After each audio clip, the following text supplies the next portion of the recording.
Hi, and we're back. This is the My Doc and Dukov show. And we're sitting here with Dr. Gregory Jenkins, my doc, and he is in fact my doc since I was 9 years old. And I am Alicia Dukov, now the co-host of My Doc and Dukov show here on KHTS AM 1220. Just to bring that back in, we've got the fire department that's reported an overturned ambulance at Valencia Boulevard and McBean. There are no injuries, but traffic will be slow in that area. So hopefully if you guys are sitting in that traffic and nobody's hurt, tune in and join us today. We're talking about sex in our later years, intimacy in our later years. And we're calling today's show the 70-year itch, because contrary to popular belief in society, as we get older, we actually do have very fruitful, healthy sex drives and sex lives. So Dr. Jenkins, let's talk now about one of the big reasons on the male side medically that would cause a hindrance to that sex drive and how to fix it. Well, sometimes they say the penis is a barometer of your heart. Of your heart. So if your heart is not working right, high blood pressure uncontrolled, weak heart attacks, your penis won't get the blood that's supposed to. So, and the body always wants to preserve living. So even if you were to pass out, you'll eventually wake up. Because unless you're knocked unconscious or something like that, but if someone just pass out, you just lay on the ground and you'll wake up because your body is always preserving you. So same with with intercourse. If you have a weak heart, it's not going to send any extra blood down to the penis to make it work like it used to. So that you have to make sure you're healthy. Just high cholesterol and diabetes, common conditions that we should heart see a disease. doctor. Heart disease, things that we should see the doctor for, have to be controlled before you'll get an erection that's usable. So then, what is penile erectile dysfunction, and then is that only for older generations, or can a man of any age get that? Well, the truth is that if it's a young person that's having that problem, it's more psychological than physical. But we will do the complete work on them and check the labs that make our penis work better. So let's say young guy comes in, 35, 40, and he has normal labs, normal testosterone, and he can't get an erection. Then it's in his head. That's back to your office. Right. You got to go talk to that man. We address one head to get the other one to work. That's right. Okay. Yeah, sometimes they say the little head rules the big head, but sometimes it's the other way around. Right. This young guy I'm talking about, his big head's not let the little head work. Well, and my mom taught me an expression years ago, I think it came from a movie, that there's only enough blood in the man to work one head at a time. Which we see a lot, right? But we do that. Yeah. Why did you do that? It's a cute one. I don't ask why questions to my patients, but I'm thinking, why did you do that? Right. Yeah. It's so funny. Well, I don't know. I'm a woman. I don't know what goes on inside your world in there. But equally, you don't know what goes on inside the woman's. No, thank goodness. Because the woman's biggest issue in her later years regarding sexuality and what could hinder her for a little while is what? Starts with an M, the big M. The menopause. And so not men, ladies, that's not your biggest issue sexually. It's menopause. And actually women are getting it younger and younger these days because of the hormones they put in our food. That's one of the speculations. Another theory is just the chemicals that are happening all around us. Everything that we breathe in is chemical and on some level, and it affects us physiologically. It affects, and even there's a group of people that think the vaccinations is what caused that. I don't have an answer to that. But nobody has any answers about the vaccination, speculations. But regarding the menopause and the penile erectile dysfunction, I wanted to just hone in on those two medical-related topics about today's show, because we could talk about endlessly any kind of medical related issues that cause a hindrance to blood work for the penis or lubrication for the woman in the vaginal canal. But really, these are the two main players, aren't they? Penile erectile dysfunction in the later years and menopause. That's right. Those two are the things that cause the most problem for intimacy for seniors. Okay, so let's address the penile erectile dysfunction first, and what what somebody can do about it if they find that they have that, and they may be between the ages of 55 and right. Well, there's 70? If you are diagnosed with PED, then there's medications that can be used. There are creams that can be used. There are injections that can be used. There are also further down the line, there are actually implants that could be used. So any of those will work. Most of those will work for you. Excuse me. I just pulled up a statistic here that said as men get older, impotence becomes more common, and impotence, which of course would be related to a penile erectile dysfunction, is the loss of ability to have and to keep an erection hard enough for sexual intercourse all the way through. And by age 65, about 15 to 25% of men have this problem at least 1 out of every 4 times they're having sex. I think that's probably about a good number. Okay, so what would be the starting age range, do you think, that this is more commonly seen? Well, I think there's two age ranges. One is that the perfectly healthy adult that's been taken care of themselves, that's going to be 60s. But if you haven't taken care of yourself and you're obese, have diabetes, high blood pressure, and whatever other medical problem you have, it's going to be much earlier, 45 or 50. Okay, then how do they fix that? You said creams or injections? Well, there's medicines that are prescription. One's a cream that you can put on. And then there's also prescription medicines that, like Viagra, Cialis you hear about. There are also some penile injections with a needle. Sounds so painful. But that one works 100% of the time.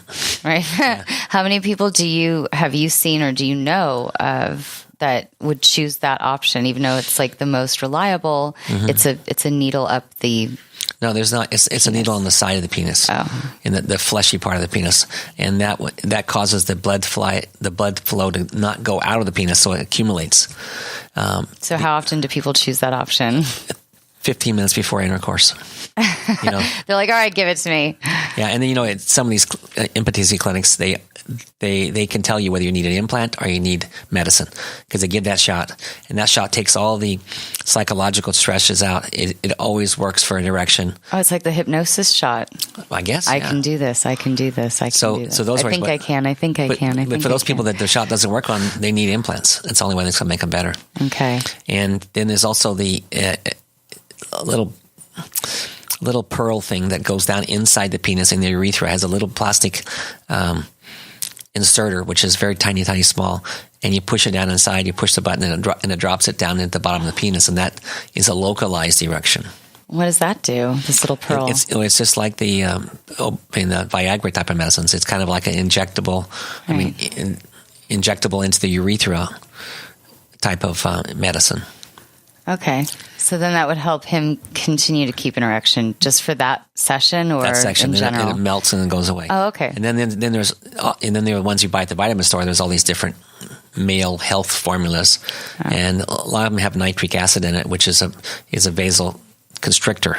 So the veins and arteries in your penis will close down, so the blood cannot get out. It's the same as the shots do. And that's perfectly healthy then. I don't know.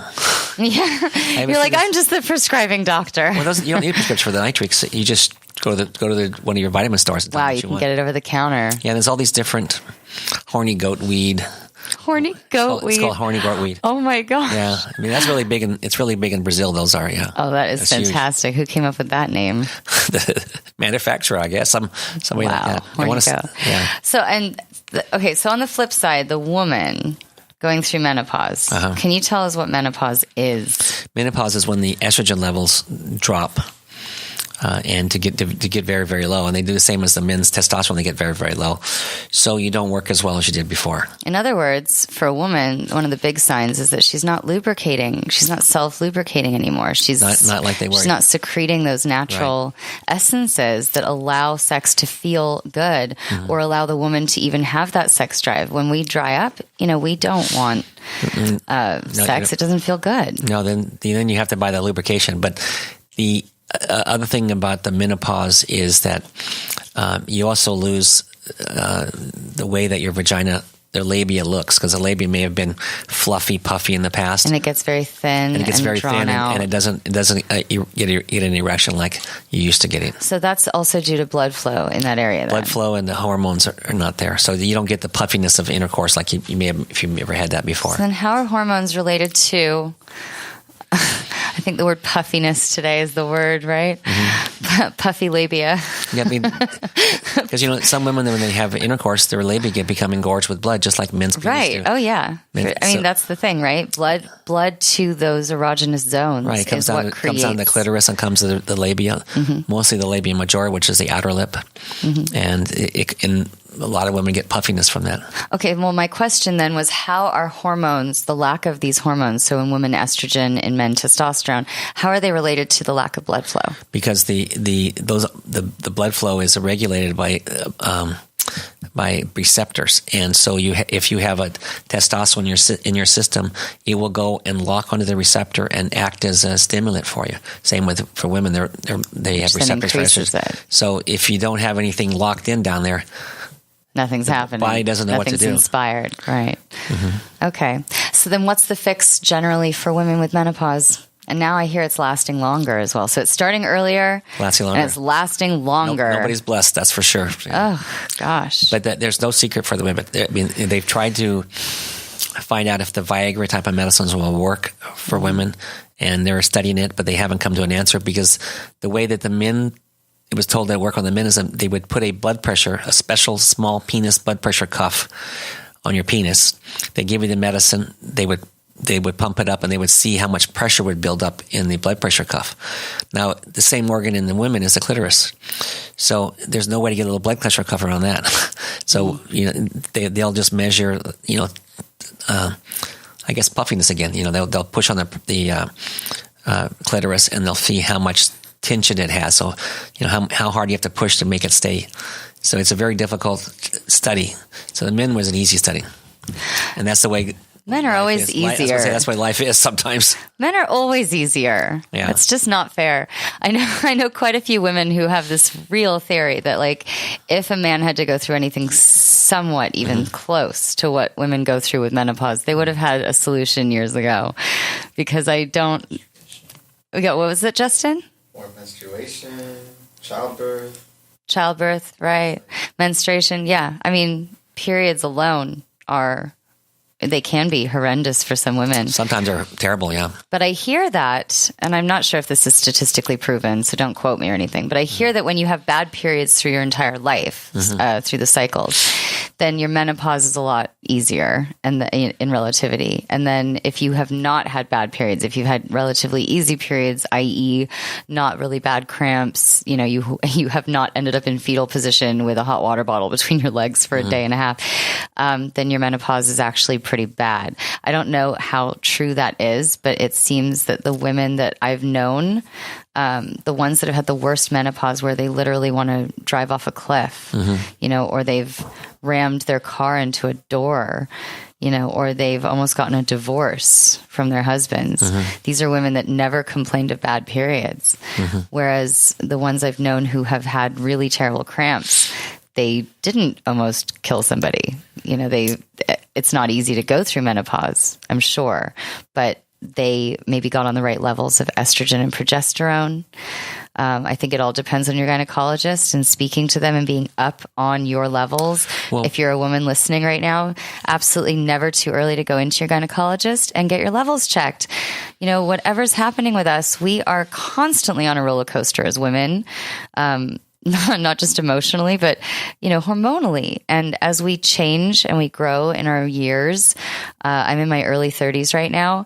It's just a good thing to go and keep up on yourself so that, if menopause is happening at some point, you're ahead of the game. You can kind of beat it off at the head and get on the right levels and get that gynecologist to know you. Doctors used to give women injection of estrogen. Some people would come in every month for their shot. But then it was discovered that too much estrogen is bad for you. So they stopped doing that. Now they just use topical creams, and they work well. They'll have an estrogen cream instead of the estrogen shot. And that is less dangerous. What's progesterone then? Because I know that a few women that I know are on a combination, and it's actually something that they can use for the rest of their lives.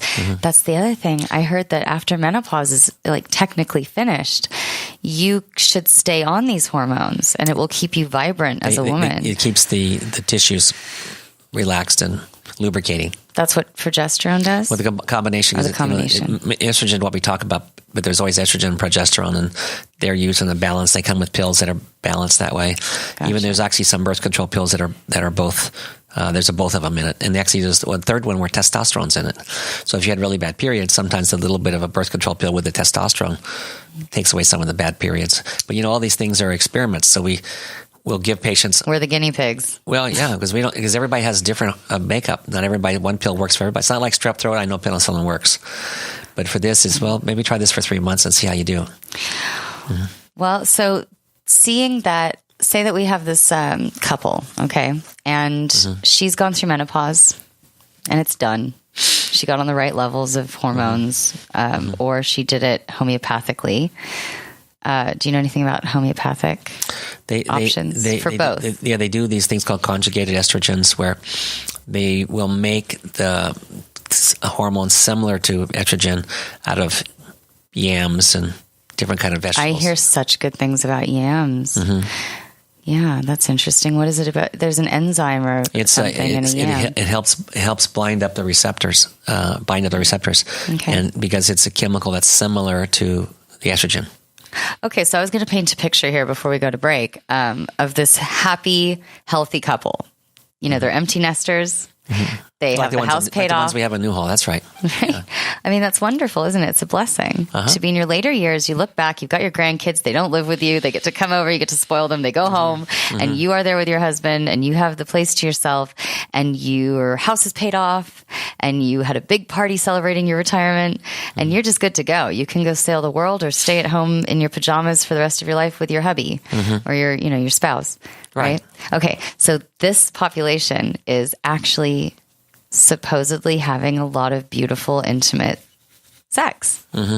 And those are some of the reasons we just talked about, right? Was there anything else? Well, even Hollywood portrays the seniors having intercourse badly. Right. Yeah, there's that old dog or the old broad. Oh, they call them horny old goats yeah. And so they don't really make it look good. And it's almost always like in a comedy show.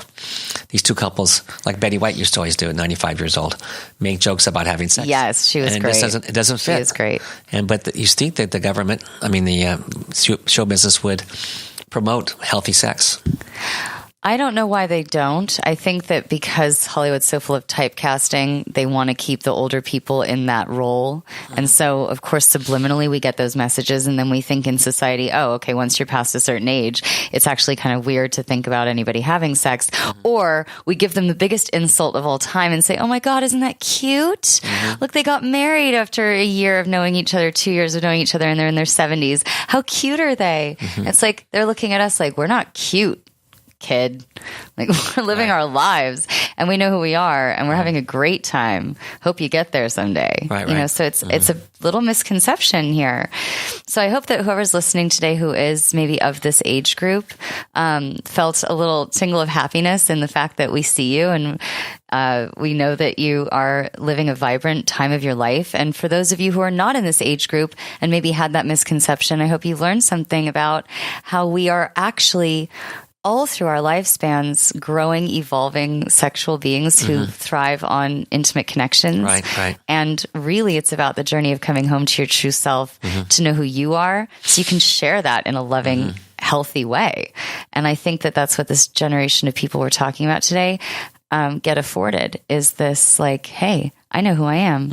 You know who you are. We can get that on. And we have an empty house. So it's like this really great liberated time in our lives, something to look forward to for all of us. Right. You're right about that. But I wonder if the exit is cleared from the road yet. Anybody know? There's a big ambulance accident in McVean in Valencia. So try to steer your way out of that area. And we're going to go for a break now. This is Dr. Gregory Jenkins, and you're listening to AM 1220 KHTS in downtown Newhall. We'll be right back. Thank you. Hi, guys. We're back, and it's the My Doc and Dukov show. Today we're talking about the 70-year itch, people in their later years actually having an intimacy and a sexual vibrancy that society does not detect. So it's nice to hear, because we all have something really wonderful to look forward to if we're healthy, well-rounded people in our later years.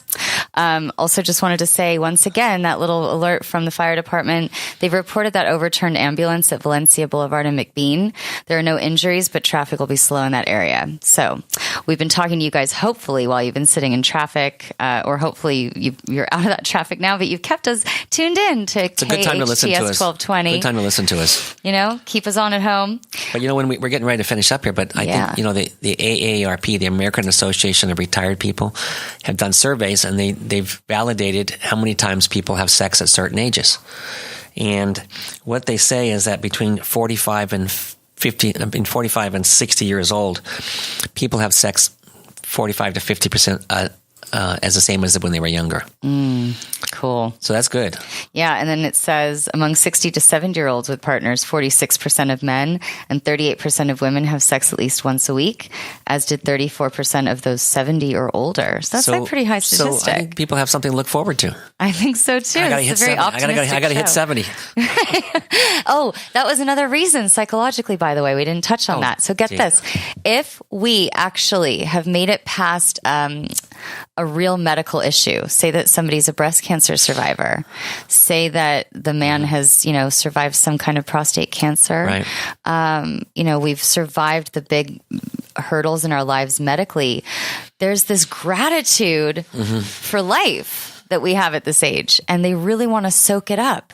They really want to live it up. So it inspires a level of, sexual potency and feeling alive and wanting that intimacy in a totally different way than we would know unless we lived and were the survivor of some kind of serious medical issue.